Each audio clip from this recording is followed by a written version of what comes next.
செம்மையான ஒரு மேட்ச் ரெடியா இருக்கு. எல்எஸ்ஜி மும்பை இப்பதான் வந்து கம்பேக் ஆகி வந்து பாத்தீங்கன்னா வான்கடையில வந்து வின் பண்ணாங்க. அவங்களோட ஸ்ட்ரென்த் வந்து அவங்க ஓன் கிரவுண்ட்ல வின் பண்ணிருக்காங்க. இப்போ வந்து லக்னோக்கு வந்திருக்காங்க. எல்எஸ்ஜியோட மோத போறாங்க. எல்எஸ்ஜிக்கும் மும்பைக்கும் மேட்ச். எல்எஸ்ஜி ஜெயிக்க போதா மும்பை ஜெயிக்க போதாங்கிறது தான் கேம்.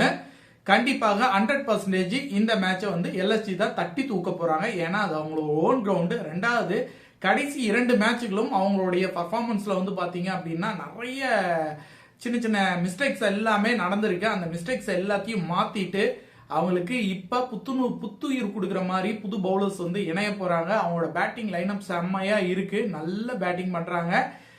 மும்பையை எப்படி கழட்டி ஓரங்கட்டி வைக்கணும் அப்படிங்கறது வந்து கண்டிப்பாக ரிஷப் பந்த் மூலியமாக இது நடக்கும். கண்டிப்பா அவங்களுடைய வெற்றி கணக்கு வந்து அவங்க அதிகரிக்கிறதுக்கு கண்டிப்பாக மும்பையை வந்து வாஷ் அவுட் பண்ண போறாங்க. அது எப்படிங்கிறது தான் நாளைக்கு கேம்ல நம்ம பார்க்க போறோம்.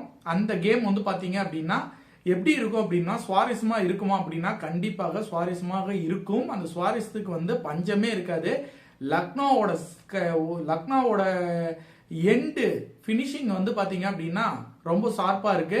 மும்பையை விட லக்னோ கிரவுண்ட்ல வந்து எல்எஸ்ஜி வந்து லக்னோ கிரவுண்ட்ல அடிக்கிறது ரொம்ப ரொம்ப கஷ்டம். ஏன்னா அவங்களோட ஸ்பின்னர்ஸ் வந்து ரொம்ப ஸ்ட்ராங்கா இருக்காங்க. மும்பை பக்கம் வந்து ஸ்பின்னர்ஸ் அந்த அளவுக்கு இல்லை.